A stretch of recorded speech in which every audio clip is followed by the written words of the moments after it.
கர்த்தருடைய நாமம் மகிமைப்படுவதாக. இன்றைக்கு நாம் தியானிக்க போகும் பகுதி 1 சாமுவேல் 7ஆம் அதிகாரம் அதன் 12ஆம் வசனம்.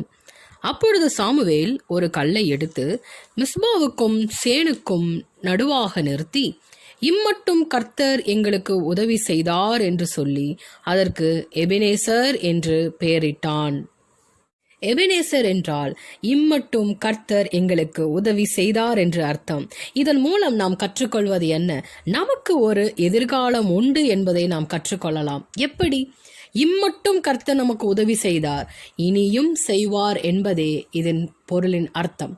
நாம் நம்முடைய கர்த்தர் செய்த சகல உபகாரங்களையும் மறக்க கூடாது என்பதைத்தான் சங்கீதக்காரன், என் ஆத்துமாவே கர்த்தரை ஸ்தோத்திரி, அவர் செய்த சகல உபகாரங்களையும் மறவாதே என்று கூறுகிறான். ஏனென்றால் எபெனேசர் நமக்கு இம்மட்டும் உதவி செய்தவர். அவர் செய்த உதவிகளையும் உபகாரங்களையும் நாம் என்றென்றைக்கு மறக்க கூடாது என்பதை சங்கீதக்காரன் தன் ஆத்துமாவுக்கே கூறுகிறான். அதே போல நாமும் ஒவ்வொரு ஜெபத்தின் முடிவிலும் நம்முடைய ஆத்துமாவை பார்த்து கூறுகிறோம், இம்மட்டும் கர்த்தர் செய்த உபகாரங்களை என் ஆத்துமாவே நீ மறவாதே என்பதை நாம் தினம் தினம் கூறுகிறோம். அதுபோலதான் தேவனுடைய ஜனங்கள் கர்த்தர் செய்த உபகாரங்களையும் நன்மைகளையும் மறக்க கூடாது. அதை குறித்து தான் நாம் இன்று தியானிக்க போகிறோம். 1 சாமுவேல் 4ஆம் அதிகாரத்தில் நாம் பார்க்கலாம், இஸ்ரவேல் ஜனங்கள் அந்நிய தேவர்களை வணங்கி கொண்டிருந்தார்கள், கர்த்தருக்கு பிரியமில்லாதவைகளை செய்து கொண்டிருந்தார்கள். அப்பொழுது பெலிஸ்தரோடு அவர்களுக்கு யுத்தம் நேரிடுகிறது. இஸ்ரவேலர்கள் அங்கு மடிந்து கொண்டே இருக்கிறதை பார்த்து கொண்டு இவர்கள் செய்யும் காரியம் என்ன? தேவனுடைய பெட்டியாகிய உடன்படிக்கை பெட்டியை கொண்டு வந்து நாம் யுத்த களத்தில் வைப்போம், அப்பொழுது தேவனுடைய மகிமை வரும், நாம் யுத்தத்தில் வென்றுவிடலாம் என்று நினைத்தனர். ஆனால் நடந்தது என்ன? பெலிஸ்தரோ இஸ்ரவேலரை முறியடித்து தேவனுடைய பெட்டியை எடுத்துக்கொண்டு சென்று விட்டனர். அங்கு இஸ்ரவேலில் தேவனுடைய மகிமை போயிற்று. இதே போலதான் தேவனுடைய பிள்ளைகள் கர்த்தருக்கு பிரியமில்லாதவற்றை செய்யும் பொழுது கர்த்தருடைய மகிமை விலகி போகும். அந்த விலகி போகும் காலங்களில் நாம் என்ன செய்ய வேண்டும்? கர்த்தரிடத்தில் நம் இருதயத்தை திருப்ப வேண்டும். நீ திரும்பினால் நான் உன்னை சீர்படுத்துவேன் என்று கர்த்தர் கூறுகிறார். நம்முடைய இருதயத்தை நாம் கர்த்தரிடத்தில் திருப்ப வேண்டும். நம்முடைய சிந்தனைகளை கர்த்தரிடத்தில் திருப்ப வேண்டும். இது ஏன் இப்படி நடந்தது? இது என் வாழ்க்கையில் இது ஏன் கர்த்தர் அனுமதித்தார் என்று நாம் அவரை கேள்வி கேட்டு கொண்டிருக்க கூடாது.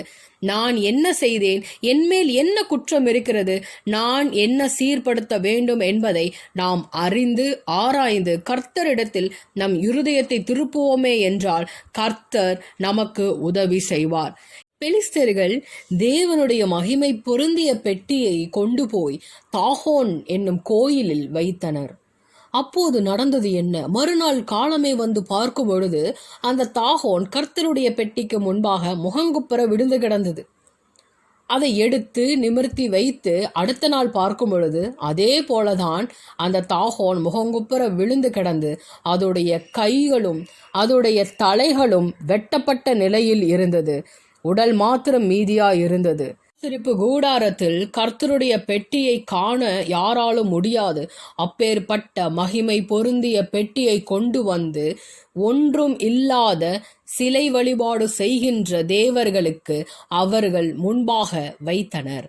ஆனால் அப்போது கர்த்தருடைய மகிமை பொருந்திய அவருடைய பிரசன்னம் வரும்பொழுது எதுவும் முன்பாக நிற்க முடியாது என்பதற்கு இதுவே உதாரணம். அங்கு தாகோன் முகங்குப்புற விழுந்து கடந்ததும் கைகளும் தலைகளும் வெட்டப்பட்ட நிலையிலும் இருந்ததற்கான காரணம் என்ன? தேவனுடைய பிள்ளைகளுக்கு விரோதமாய் எது எழும்பினாலும் தேவன் அவைகளை முற்றிலும் முறியடிப்பார் என்பதற்கு இதுவே யுத்தம். அங்கு இஸ்ரவேல் ஜனங்கள் கர்த்தருக்கு பிரியமில்லாததை செய்த போதிலும் கர்த்தர் பெலிஸ்தியருக்கு வந்து மகிமையோடு வந்து பெலிஸ்தியரை மூல வாதையினால் அவர் வாதித்தார். அது மட்டுமல்ல, அவர்கள் பெரிய தெய்வம் என்று நினைத்து கொண்டிருந்த தாகோனின் சிலைகள் எல்லாம் வெட்டப்பட்டும் உடைந்து போன நிலைமையிலும் இருந்தது. கர்த்தருடைய பிள்ளைகளை தொடுபவர்களின் வேரை கர்த்தர் முற்றிலும் முறியடிப்பார். அவர் என்ன நடக்கிறது, என் பிள்ளைகளுக்கு என்ன காரியம் என்று அவர் பொறுத்து பார்த்து கொண்டிருக்க மாட்டார்.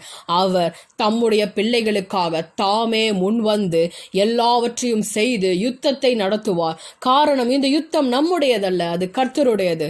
தேவனுடைய பிள்ளைகளுக்கு கர்த்தர் தரும் சுதந்திரம் என்ன? தேவனுடைய பிள்ளைகளை ஒருவன் தொட்டால் அவருடைய கண்மணியை தொடுவது போல். 1 சாமுவேல் 7ஆம் அதிகாரத்தில் கீரியாத் யாரீமின் மனுஷனான அபினதாப் வீட்டில் கர்த்தருடைய பெட்டி இருந்தது. அவனுடைய மகன் எலியேசரை பரிசுத்தப்படுத்தி கர்த்தருடைய பெட்டியை பாதுகாக்கும்படி கட்டளையிட்டனர். அப்போது நடந்தது என்ன? திரும்பவும் பெலிஸ்தர் இஸ்ரவேலுக்கு விரோதமாய் யுத்தம் செய்ய வருகிறார்கள். இஸ்ரவேல் ஜனங்கள் கர்த்தரிடத்தில் திரும்பி அவர்கள் முறையிட்டு தண்ணீரை ஊற்றி அவர்கள் கர்த்தரிடத்தில் மனமுவந்து அழுகிறார்கள். அப்பொழுது சாமுவேல் கர்த்தர் அண்டையில் ஜெபம் செய்கிறான். அப்போது நடந்தது என்ன? பெலிஸ்தருக்கு கர்த்தரால் உண்டான ஒரு பயங்கரம் உண்டாயிற்று. இடி முழக்கத்தின் சத்தத்தை கேட்டு பெலிஸ்தர்கள் முறிந்து ஓடினர். இஸ்ரவேலர்கள் பெலிஸ்தரை துரத்தி கொண்டு போய் அவர்களை மேற்கொண்டு ஜெயித்தனர். திரும்பவும் கர்த்தருடைய மகிமை வந்தது. அப்போதுதான் சாமுவேல் ஒரு கல்லை எடுத்து மிஸ்பாவுக்கும் சேனுக்கும் நடுவில் நிறுத்தி, இம்மட்டும் கர்த்தர் எங்களுக்கு உதவி செய்தார் என்று எபெனேசர் என்று அந்த இடத்திற்கு பெயர் வைத்தான். ஆம், தேவனுடைய ஜனங்கள் கர்த்தரிடத்தில் திரும்பும் பொழுது கர்த்தர் திரும்பவும் அவருடைய மகிமையை கொடுப்பதற்கு வல்லமை உள்ளவராய் இருக்கிறார். ஒருவேளை உங்களுடைய ஆதிகால மகிமையை நீங்கள் இழந்து போயிருந்தால் கர்த்தரிடத்தில் திரும்புங்கள். அவர் உங்களுக்கு தம்முடைய மகிமையை கொடுத்து உங்களை வல்லமையாய் பிரகாசிக்க பண்ணுவார். கர்த்தருடைய நாமத்தில் நீங்கள் இன்னும் அதிகமாய் வளர்ச்சி பெறுவீர்கள். எல்லாவற்றையும் இழந்து போயிருந்தால் நீ சகலத்தையும் திருப்பிக் கொள்வாய் என்ற வார்த்தையின்படி சகல ஆவிக்குரிய ஆசீர்வாதங்களையும் பூமிக்குரிய ஆசீர்வாதங்களையும் நீங்கள் திரும்பவும் பெற்றுக்கொள்வீர்கள். காரணம், கர்த்தருடைய மகிமை நம்மிடத்தில் எப்போது வந்துவிட்டதோ அப்போது கர்த்தர் சும்மா இருக்க மாட்டார். நமக்காக எல்லாவற்றையும் செய்து முடிக்க அவர் வல்லவராய் இருக்கிறார். நீங்கள் தரித்து நின்று கர்த்தர் உங்களுக்கு செய்யும் ரட்சிப்பை பாருங்கள். கர்த்தர் உங்களுக்கு செய்த பூர்வகால நன்மைகளை நீங்கள் ஒவ்வொரு நாளும் நினைத்து பார்க்க வேண்டும். அவர் நமக்கு செய்த நன்மைகளையும் எல்லாவித ஆசீர்வாதங்களையும் நீங்கள் நினைத்து கொண்டே இருந்தால் கர்த்தர் இப்போதும் இந்த சூழ்நிலையும் மாற்ற வல்லவராயிருக்கிறார். இந்த வார்த்தையை கொண்டு கர்த்தர் உங்களோடு பேசுவாராக. மனம் திரும்புவோம், பரலோக ராஜ்யம் சமீபமாயிருக்கிறது. ஆமேன், ஆமேன்.